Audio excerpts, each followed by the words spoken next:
c'est bien que ce soit les joueurs offensifs qui marquent. Il y a eu beaucoup de complicité dans les déplacements, dans le jeu au sol rapide. Donc l'animation offensive a été très performante ce soir, et ceux qui sont rentrés sont restés sur le même tempo aussi. On est mieux après ce match qu'avant, vous aussi j'espère. Mais la route est encore, il y a 9 points, et dans 3 jours on a 3 points qui se présentent à nous, qui vont être aussi importants. Je l'ai dit avant, les Pays-Bas, même en perdant ici, ils ont encore toutes leurs chances. Après, pour nous, cette victoire, elle était très importante. Que la Bulgarie batte la Suède, elle devient encore meilleure. Ça nous place dans la position idéale, mais il reste 9 points. Et les 3 prochains, même si c'est que le Luxembourg, et ça n'avait pas été simple là-bas, et ce soir ils se sont imposés face à la Biélorussie, il faudra confirmer ça.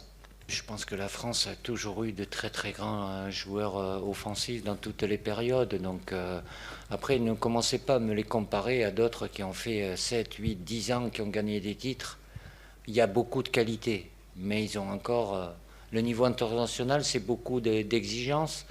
Et ça demandera confirmation, mais je ne vais pas me plaindre de cette abondance. Il y en a qui sont là dans les 23, il y en a qui ne sont pas et qui pourraient y être.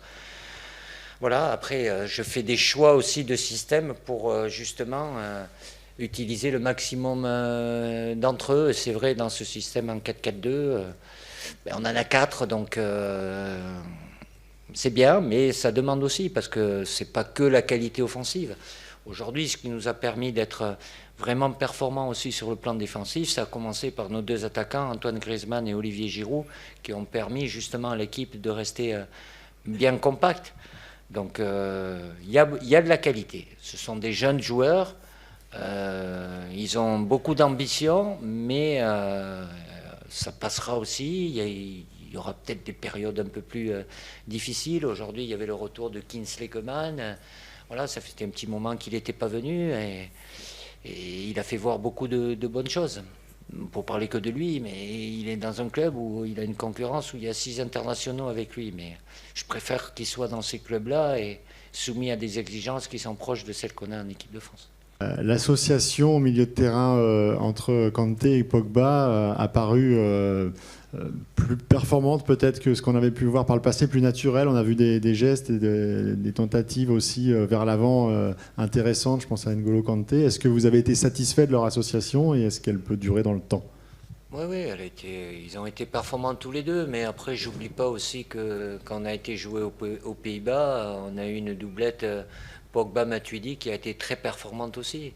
Après, vous avez peut-être tendance des fois à vouloir zapper rapidement, mais Kanté, pardon, si je dis NG, oui, il est performant, il s'associe bien avec Paul dans un registre différent. Après, j'ai des choix à faire au milieu aussi, j'ai beaucoup de monde, et ils jouent dans les grands clubs, ils sont performants, mais non, je ne peux pas tous les faire jouer, mais